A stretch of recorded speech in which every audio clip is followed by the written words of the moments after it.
Welcome back to the Wealth Boomerang Show. We're chatting to Andy Monks, Academy Award winner, artist, amazing businessman, and very successful guy in all areas. Andy, you won the Academy Award 7 years ago. Like it's a monumental thing for us. We still love it. You know, love Little Happy Feet. Thank you. But for you, it's like old work. Yeah. What have you been up to for the last 10 years?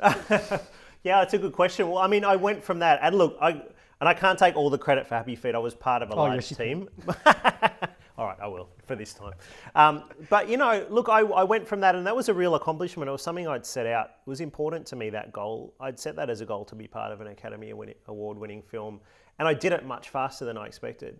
So I was like, it was like this chapter of my life was complete. So that's when we moved back to Brisbane, and the baked beans eating began. And look, I really went out to build a business as a artist, except I didn't know what I was doing. I had no experience with business. I used to hate business people. I hated the suits. That was your job as a commercial artist. I know, was to hate the suits, you know. But I started getting an appreciation of it, you know, and I struggled for many years. Look, to be honest with you, you know, the first year in business, I made $2,000 revenue, which, you know, in the end was a loss because of my costs to run the business. And I struggled for a number of years with it. I really did. And then I realized I had to learn to be a business person, and I suddenly discovered it was an art form. And when I realized it was an art form and created it for myself as an art form, I was like, okay, I can be an artist here as well. And that's been a journey of 7 years, you know, and I've learned a lot along the way, and I've made a lot of mistakes, and I've started a couple of businesses that failed and have been successful. And I started a business partnership that we ended after 6 months. And so I've learned a lot. I've learned how to not do things mostly. But I think, you know, that kind of on the court, rubber hitting the road experience is very valuable. So I've learned, you know, and now we have a number of businesses as a family. I have a mobile apps business, which ticks away in the background and makes me a bit of residual income, takes some input, but you know, I have my art practice, which I'm passionate about. I have a lot of clients overseas who I work with online. And you know, we have a family business now that we're doing with my wife, where we're doing high velocity publishing, transcription kind of work for speakers and people who want to turn their products into books very fast.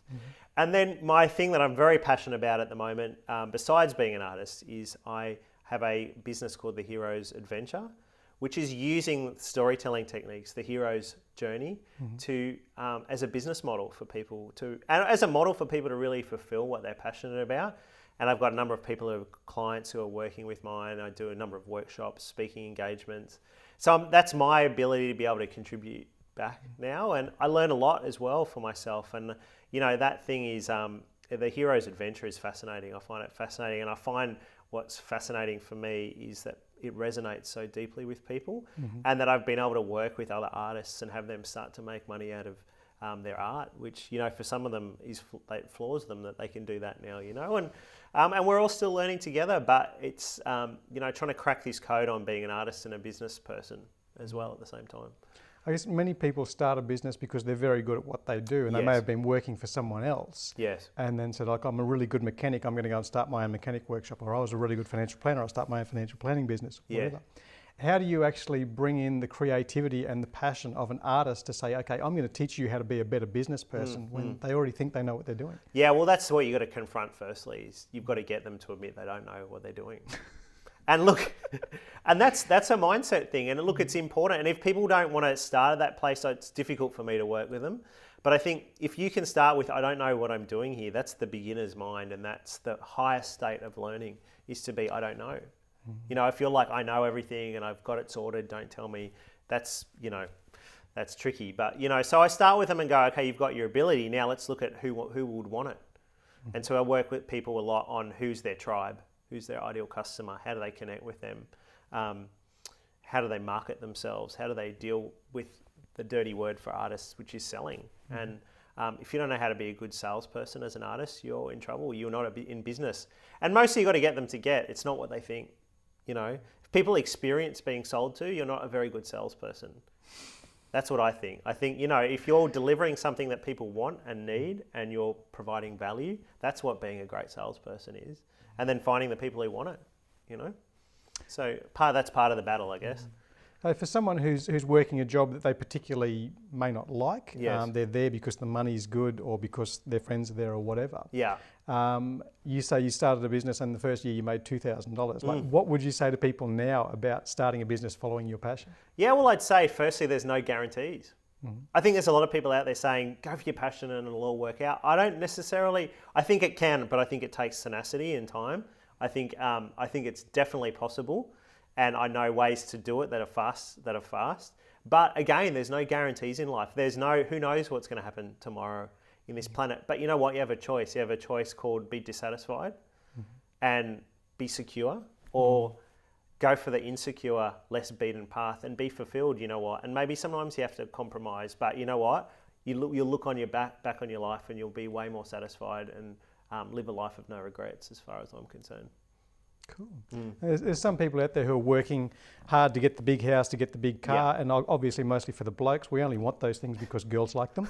But you're working hard to get your big dream. Yes. So is that the secret to fulfillment? Is that the secret to satisfaction? I think definitely. I think it's part of it. I don't think there's anything wrong with the toys and having the toys. I want the toys, you know. But I think if it's, part of it with the hero's adventure, the part of what I learnt and why I use that methodology is it's easy to get lured into chasing the holy grail, the thing itself, the gold, and miss the journey, So you can spend, and you look at a lot of people who spend their life chasing the house, the car, and, I've got a friend who's a multimillionaire and ended up with all that stuff, but it cost him his relationship and his family. And, he said to me one day, I've got a giant coffin. A giant, beautiful coffin. And I was like, and he's like, because I was all messed up about money at this point in my life. And I was saying to him, what's the secret? And he said, you've got to appreciate what you've got. You've got a great wife, a daughter, you live in this beautiful country, So I don't say don't go for that stuff.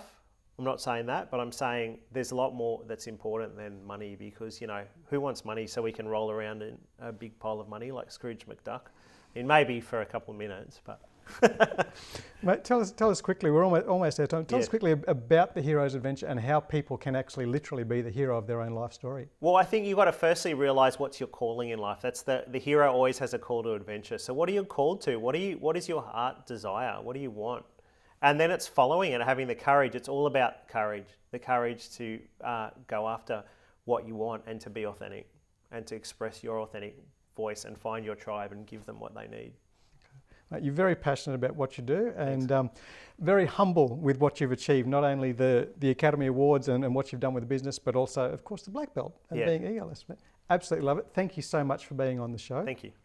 For business owners out there, the program is called The Hero's Adventure. The website, if you need that, is allthews.andymonks, ANDYMONKS.com. And the message is follow your passion. Thank you for watching the Wealth Boomerang Show. Every week we profile someone who has boomeranged back and created their own wealth in their own way.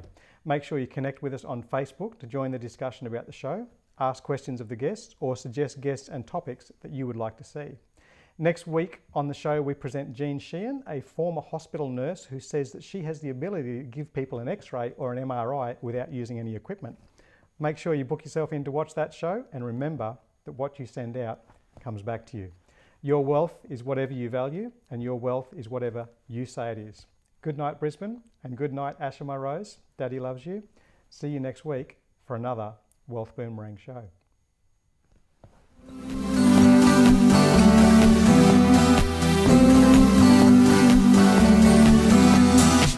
It really matters what you think. It also matters what you do. So if your brain waves don't just sink, what you send out comes back to you.